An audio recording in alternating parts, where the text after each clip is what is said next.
The legacy of cowboys can best be summarized through one simple descriptor: the heartbeat of the Old West.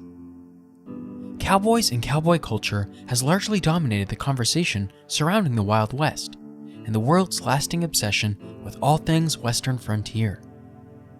Thanks to the former soldier-turned-showman William Cody, or better known as Buffalo Bill, the minds of everyone were filled with dramatic representations of life out west, centering on the exploits of cowboys.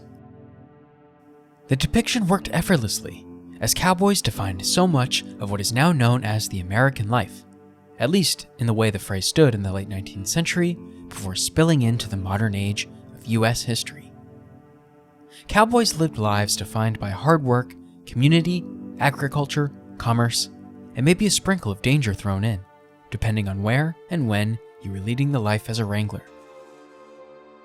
To explore more about the historical context of cowboys and the men and women who represented these icons, here is the next video in a series of essays focusing on specific cowhands who symbolize the profession's significance to the story of the United States of America.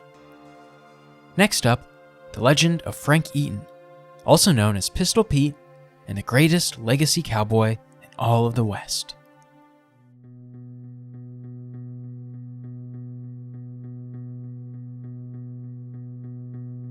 Before Pistol Pete can make his stake-to-claim fame on the western frontier, his life began on the northeastern seaboard.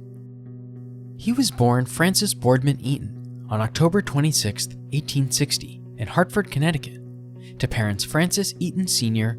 and Elizabeth Goodhue. Francis, who often went by Frank like his father, grew up in a modest household along the Atlantic coast. His father was a ranch supply salesman, working at a local livery, feed, sales stable, while his mother stayed home. When the future Pistol Pete was merely a 6-month-old infant, Frank Sr. was called to serve for the Union Army, as the Civil War had officially started in April of 1861. Frank Sr. had been a staunch abolitionist, refusing to support slavery in all shapes and forms. Between 1861 and 1865, he spent much time away from the family residence in Hartford to fight on the front lines against the seceding South. It paid off for him and his keep as well, when Frank Sr. survived all 4 years of the bloody conflict to return home to Connecticut safe and sound. A few years later, the Eaton family had had enough of Connecticut living and sought new opportunities out west. With the conclusion of the Civil War and the cheap land deals offered on the frontier, it made sense to relocate and start the American dream all over. Thus, when Frank Jr. was just 8 years old, around 1867 or 1868, the Eatons packed up and moved west to Twin Mound, Kansas, a modern-day ghost town on the eastern side of the state. Not long after their westward migration, however, real tragedy struck the family at its core. Frank Sr., still a passionate abolitionist, wasn't afraid to let his opinions be known, both in Twin Mounds, the rest of Douglas County, Kansas, and beyond. The presence of Confederates and other sympathizers to the rebellion wasn't even enough to deter the former Union officer.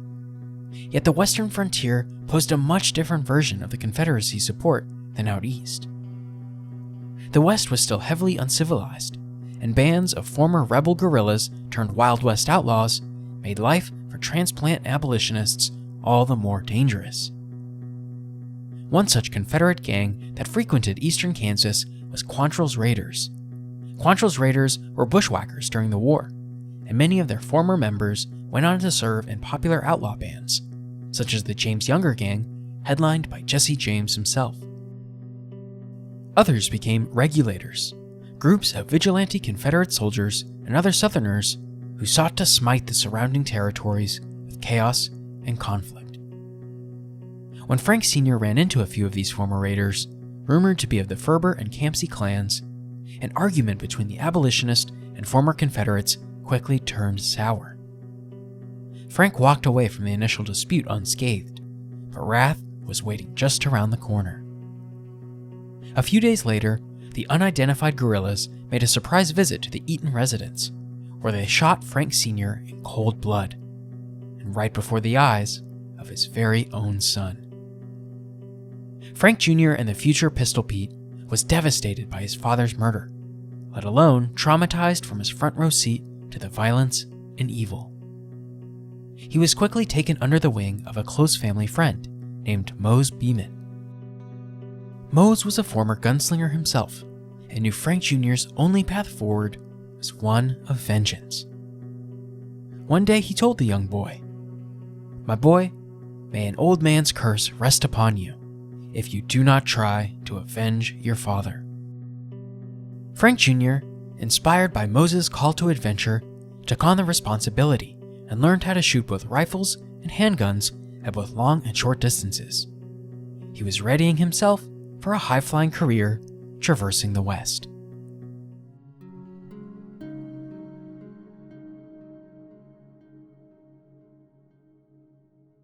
Seven years after witnessing his father's assassination, still at the young age of 15, Frank Eaton Jr. was nearly complete with his gunslinger's training. He had been slowly but surely working his way through his skills regimen, but wasn't quite where he needed to be before beginning his quest to avenge his father's murder. As a result, Frank paid a visit to Fort Gibson of the Indian Territory to take that next step in his training. Fort Gibson was the outpost for the 10th Cavalry Regiment at the time, and filled with all the top-tier shooting experts the U.S. military had to offer. When Frank showed up to the cavalry fort, he was immediately met with skepticism. The 10th didn't mind a young journeyman looking to hone his gunfighting abilities for good, but didn't give him much benefit of the doubt after they realized he was disabled.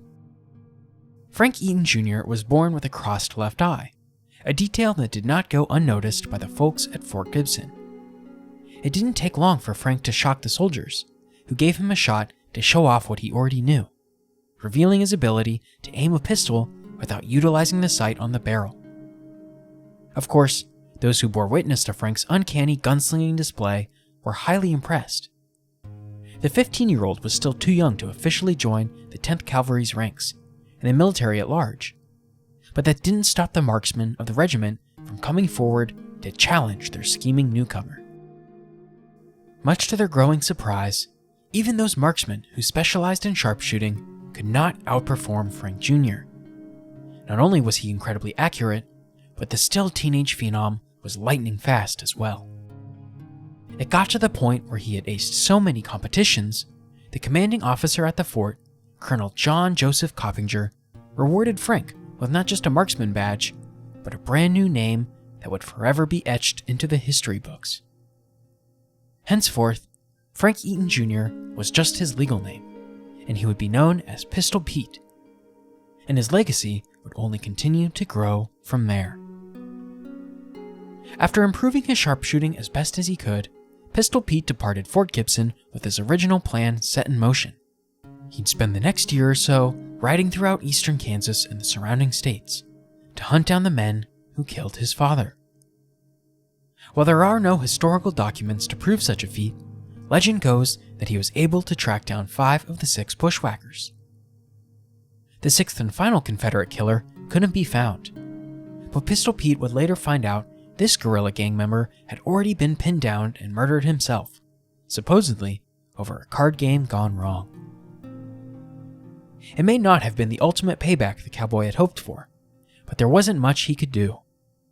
Frank Eaton Sr. had been avenged, and those responsible for the crime had met their end with the Wild West, and that was good enough for his son. At the age of 17, Pistol Pete reportedly muscled his way into becoming one of the youngest U.S. deputy marshals in United States history.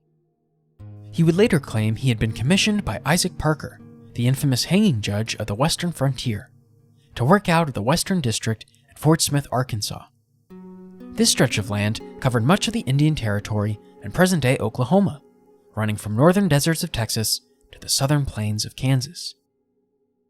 Known once more for packing a fast draw and sporting the most precise shot in all of the territory, Pistol Pete himself would make known he was faster than even Buffalo Bill Cody himself. Of course, such a competition between the two has no official record in history, but very few residents of both Indian Territory or the Western District at large had the lack of common sense to attempt to refute this. Soon after his marshal appointment, Pistol Pete fell in love with a girl named Jenny near present-day Bartlesville, Oklahoma. Jenny was an especially religious young woman and gifted Pistol Pete a crucifix that would hopefully provide protection for her otherwise attentive boyfriend. Jenny would later be considered a psychic, as protection is exactly what the cross necklace brought forth. During an intense gunfight with a local posse, Pistol Pete was shot in the chest. The damage was minimal though, only because the bullet deflected off the metallic crucifix. The gunslinger was saved, and he'd later be quoted as saying, "I'd rather have the prayers of a good woman in a fight than half a dozen hot guns." She's talking to headquarters. In yet another tragic twist to Pistol Pete's life story, another loved one wouldn't be around for long. The girl named Jenny soon met an early demise after catching pneumonia and dying of complications. She was buried in a small marked grave, along with a legendary crucifix at the head. But her spirit would remain with Pistol Pete for the remainder of his cowboy career.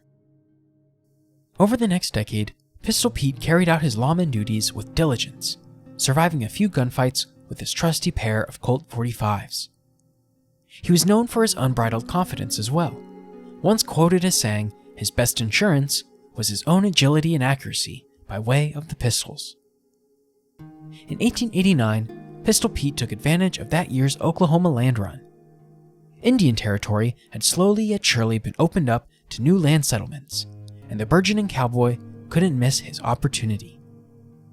He set his sights on a plot of land just southwest of Perkins, Oklahoma, a small township of 40 acres established by Joseph Wirt. By 1891, the town of Perkins was officially incorporated and named after the man who made sure a post office was constructed, Bishop Walden Perkins. Over the next couple of years, Pistol Pete made his knowledge of the territory known to local township leaders, and was eventually elected sheriff. He also started a blacksmithing outfit in town, where he grew familiar with the community and helped shepherd growth in Perkins into the 1890s. By 1893, Pistol Pete found love again and married Orpha Miller of Guthrie, Oklahoma, in August of that year. They bore 2 children and raised them together in Perkins.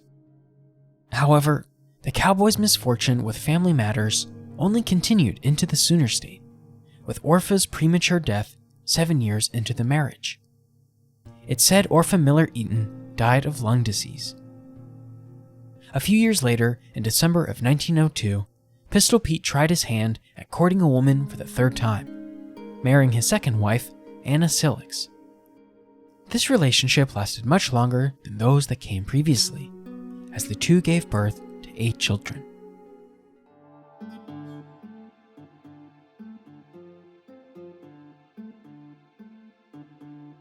Pistol Pete continued on his lawman and cowboy ways deep into adulthood and didn't lose his sharpshooting prowess even as an old man. He went through various phases, serving his appointments as marshal, sheriff, and deputy sheriff later in life. Some reports claim the gunslinging cowboy retired with 11 notches on his gun, while others claim he had 15. 5 of those assuredly are the 5 men he killed to avenge his father's death. His tale of revenge wasn't the only noteworthy aspect of Pistol Pete's life. The man himself wrote 2 books of his frontier exploits. The first was called Veteran of the Old West, Pistol Pete, an autobiography covering his years as both a deputy U.S. Marshal and as a cowboy in Kansas and Oklahoma. It's now thought that this account told by Pistol Pete was largely fabricated, and at least exaggerated, as few historical records exist that back up his claims.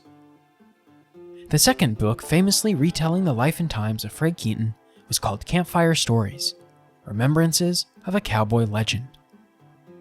The stories within were collected over the 30 years after Pistol Pete's eventual death, retold by those who sat upon the sharpshooter's porch in Perkins, Oklahoma, and listened to the old-timer stories of the Wild West. On April 8, 1958, Frank Eaton Jr., and the man better known as Pistol Pete, passed away at the age of 97. He left behind 9 children, an estimated 31 grandchildren, and 3 great-great-grandchildren. Pistol Pete also left behind notable tokens of his legacy, both in how people spoke and visualized the Old West. The phrase, "hotter than Pete's pistol," a saying of small Midwest communities in the United States, harkened back to the man's gunfighting abilities and chase down of Quantrill's raiders. He was also immortalized as the official mascot of Oklahoma State University, once called Oklahoma A&M College. After riding a horse in Stillwater, Oklahoma's 1923 Armistice Day Parade, members of the college fell in love with the myth of the still-breathing cowboy and decided he and his twin pistols would make for the perfect representation. Not only was Pistol Pete a symbol of the Wild West, but he was a symbol of Oklahoma's land settlements and the invigoration of Americana. Henceforth, the school would be called the Cowboys, and in 1958, the name Pistol Pete was officially ruled the school's mascot. For the rest of us, our lasting image of Frank Boardman Eaton Jr. and the man once called Pistol Pete starts with a simple coin being tossed in the air, before the legendary lawman, gunslinger, and cowboy drew, aimed, and shot the coin down before it ever hit the ground. It may not sound like much, but it's the perfect picture to describe Pistol Pete, a massive contributor to the iconography and legacy of the American frontier.